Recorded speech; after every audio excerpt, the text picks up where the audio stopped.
5.18 구속 부상자의 김공유 부회장과 이 5.18에 관련한 이야기를 좀 나누고 있는데요.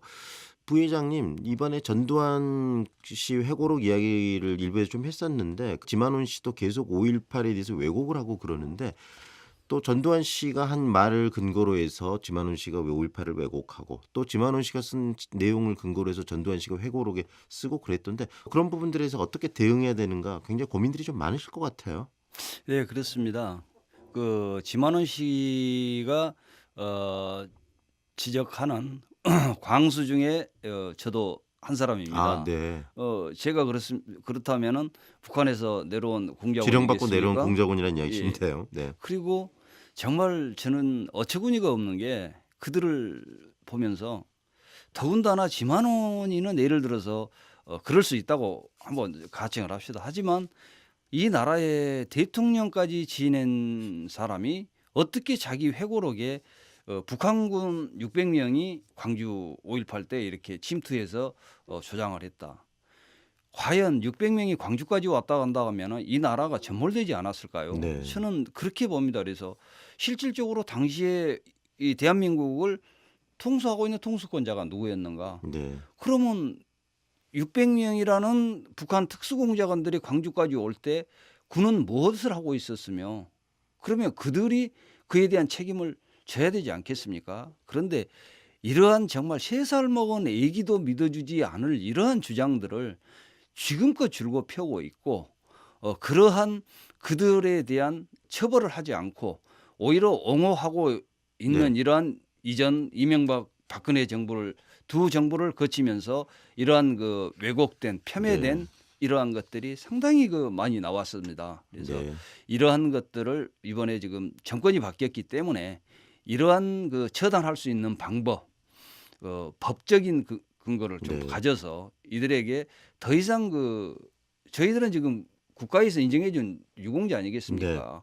유공자 단체 그리고 유공자들을 보호해야 하는 것이 국가입니다. 네. 근데 그것을 보호하지 않고 있었는데 이번 정부에서는 그러한 보호 차원에서 정말 특단의 조치를 좀 취해야 되지 않겠나 이런 생각을 좀 합니다. 그런 점에 있어서 지금까지 이명박 박근혜 정부 시절 때 이 5.18 기념식 이런 부분을 임을 위한 행진곡을 제창하지 않았던 부분 이런 부분들이 보훈처의 주관으로 이렇게 행사가 진행되면서 추진됐던 거 아니겠습니까? 문제가 있었다면 그것을 개선해야 될 것이고 그런 것들이 잘못된 부분이라면 그 잘못의 책임을 물어야 될 부분도 현 정부에서 좀 해야 될 거 아닐까 싶은데요. 네, 그렇습니다. 하지만 그게 실질적으로 지금 보훈처장은 차관급입니다. 근데 네. 차관이 자기 임의대로 했겠습니까? 사실 박근혜 정부 같은 경우에 보면은 사실 그 야당과의 만남에서도 36주년 때죠. 분명히 하겠노라고 해놓고도 사실 이물련 행진곡을 진행을 하지 않았어요. 네. 재창 문제. 예, 네. 그런데 이 부분이 과연 박승춘이 자기 아집으로만 그랬겠습니까? 물론 충정을 가지고 했을 수도 있겠죠. 하지만 대통령이 이 부분은 분명히 이렇게 해야 된다 하고 지시를 내렸다 하면은 안 될 것도 없었겠죠. 네. 근데 이제 대통령이 확정되지 네. 않았겠습니까? 그래서 먼저 정말 이 유공자들의 품위와 이런 것을 감안한다 하면은 보훈처부터 좀 개선을 해야 된다. 그래서 한간에는 박승춘이 선거가 끝나 박승춘 예, 보훈처장이요. 네. 보훈처장이 선거가 끝나면은 자진 사퇴하겠다 이런 이야기가 들렸는데 어떻게 됐는가 모르겠습니다. 그래서 보훈처장부터 바꿔서 좀 쇄신을 시켰으면 하는 네. 생각입니다. 지금 5.18이 어떻게 일어났는지 그리고 5.18이 왜곡과 그다음에 아픔에 대한 얘기를 좀 나눴는데요. 앞으로 그러면은 이 37주년을 기점으로 해서 5.18이 좀 어떻게 변화돼야 되고 어떻게 기억돼야 되는가에 대한 이야기도 좀 나눴으면 좋겠습니다. 일단 5.18 기록물이 지금 세계 기록유산으로 등재되어 있는 거 아니겠습니까? 이건 굉장히 긍정적인 쾌거라 긍정적인 일이라는 생각도 좀 드는데요. 이런 5.18의 기록물이랄지 5.18의 흔적들 잘 좀 보존이 돼 있나요, 회장님? 기록물이 사실 세계 기록유산으로 등재되는데도 참 우여곡절이 있었습니다. 네.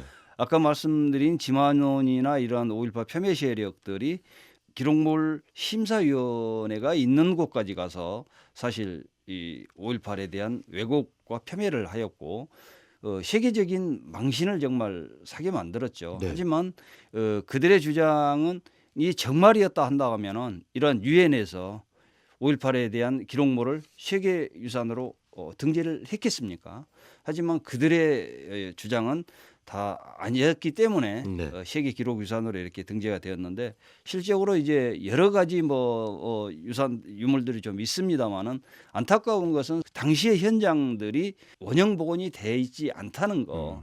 이것이 저희들로서는 지금 가장 가슴 아픕니다. 그래서 미흡하나마 지금 그래도 그 도청 마지막 시민군들의 본부였던 도청이 그 자리에 있기 때문에 네. 최대한 복원을 할 수 있는 데까지 복원을 하고 당시의 모습들을 좀 재현을 해서 네.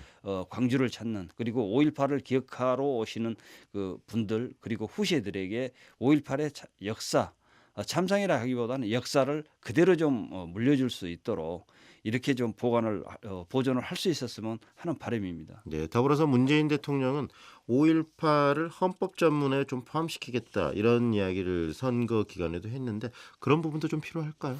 네, 그렇습니다. 헌법 전문에 들어감으로써 사실 5.18이 명실상부한 국가의 국가 유공자로서의 그러한 품이나 이러한 것들, 그다음에 국가를 위해서 헌신을 했다는 자체, 이러한 것들이 법적으로 헌법에 명시되는 것이기 때문에 상당히 의미가 있고 뜻이 깊은 것이라고 생각하죠. 네.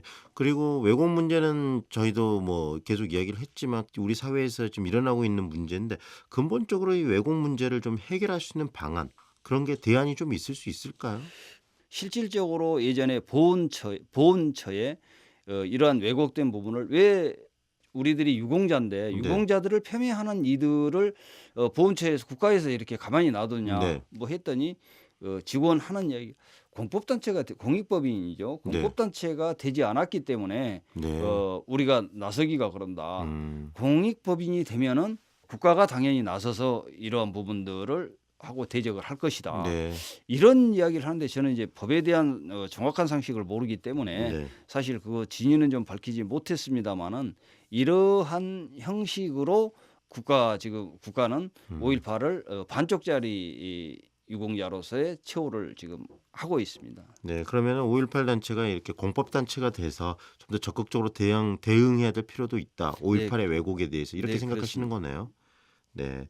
자, 그리고 또 우리가 빼놓을 수 없는 게 이 37년이 됐지만 아직까지도 이 유가족이나 관련자분들은 그 아픔 속에서 계시지 않습니까? 이 문제를 좀 트라우마에 대한 치유, 국가 폭력에 의한 트라우마, 생긴 트라우마에 대한 치유 굉장히 고민을 좀 해야 될 것 같은데 그 부분은 어떻게 보십니까? 네, 그래서 광주에 현재 지금 트라우마 센터가 운영되고 있습니다. 네. 그게 처음에 이제 정부 시범 사업으로 시작됐다가 사실 시범 사업이 끝나서 정부 지원 없이 지금 현재 광주시에서 이렇게 지원을 해서 연명을 하고 있습니다. 근데 시설도 열악하고 재원도 열악하고 하다 보니 사실적으로 이 트라우마를 앓고 있는 관련자들, 네. 오히려 지금 4.3 국가 폭력에 의한 여기까지 지금 적은 여력으로 손을 대고 있다 보니 5.18 이외에 뭐 예, 4.3 예, 항쟁이나 이런 예, 부분까지도 신경 쓰다 보니까 예. 그 여력이 없는 네, 거네요. 그렇습니다. 그래서 이게 사실적으로 지금 문재인 대통령께서 후보 시절에 그러한 공약의 일부로 내놓으신 걸로 알고 있습니다. 국가 트라우마 센터를 이렇게 하겠다. 그래서 하루빨리 그러한 국가가 지원하는 트라우마 센터를 설립을 해서 5.18 관련자들 그리고 가족들, 5.18은 당사자뿐만이 아니라 가족들까지 트라우마를 앓고 있습니다. 네. 그래서 그러한 것들이 치료할 수 있는 방법이 돼야 됩니다. 왜 5.18은 더군다나 지금 그 트라우마가 힘이 드냐면 이러한 왜곡 세력들 때문에 네. 당시의 그런 트라우마뿐만이 아니라 이후에 새롭게 생긴 트라우마들. 새로운 네. 트라우마를 겪고 있습니다. 그래서 하루빨리 그러한 것들을 좀 벗어날 수 있는 국가적인 차원의 대응이 좀 필요하다고 좀 간절히 좀 생각합니다. 중앙 정부에서 이 트라우마를 치유할 수 있는 구체적인 방안 그다음에 또 어떤 지원들이 좀 있어야 되겠네요. 네, 그렇습니다. 네. 이 5.18 37주년을 맞아서 이렇게 김공유 부회장님과 얘기를 나누고 있는데요. 그러면은 부회장님, 이 5.18 광주 민주화 운동이 우리 한국 사회 그리고 앞으로 한국의 미래에서 어떤 자리매김을 해야 된다고 생각하시는지 한 말씀 해 주시죠. 5.18 민중항쟁은 사실 부당한 권력에 대한 시민 저항으로 출발하여 그 정의를 위한 자기 희생과 반인륜적 학살에 저항하는 세계적 인권 운동으로 사실 그 발전 승화하였습니다.